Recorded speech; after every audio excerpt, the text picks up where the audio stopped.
I wrote this journal entry on January 14th, 2020. I made my first actual meal by myself today. I made hash browns, eggs, Pillsbury croissants, and bacon. I think it went pretty good. It tasted good. It wasn't spectacular or anything, but it's the fact that I tried something new that I'm happy about. I want to get better at cooking. I think it would be a good skill and hobby to pick up, especially since it's a skill that is clear if you're improving at it or not. I'm pretty tired. I've been spending too much time on my phone.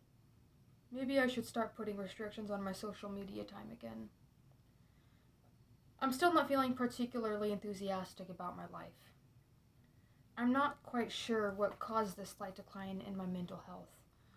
It hasn't been super major or anything, but I know too well that the downward spiral starts with minor things.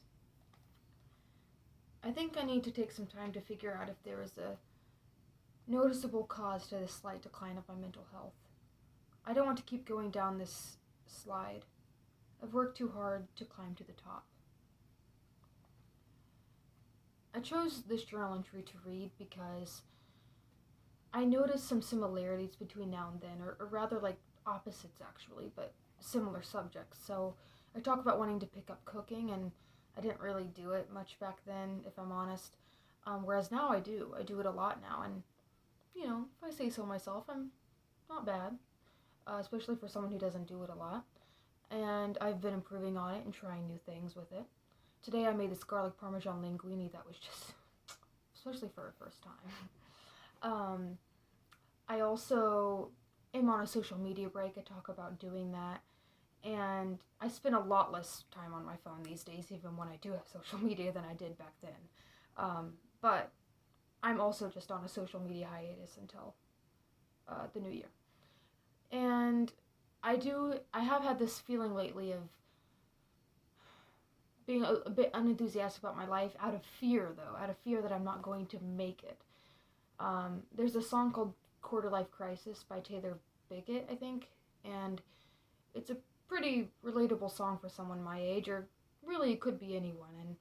And for me, I feel that specifically regarding my memoir,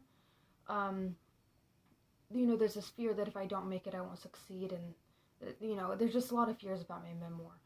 But today, for the first time, I wrote this memory that I've been working on for over a year, and I've been avoiding it.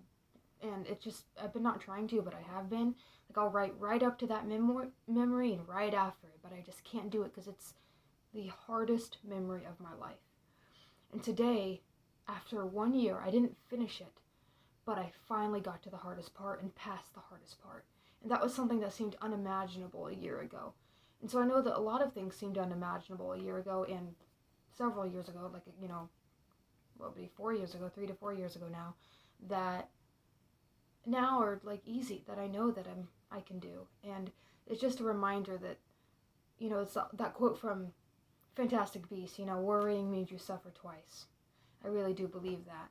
And as I write and I look back at these journal entries and I see what I used to worry about that is now not a problem, or even if it is a problem, it's a problem I can do. It turns out okay.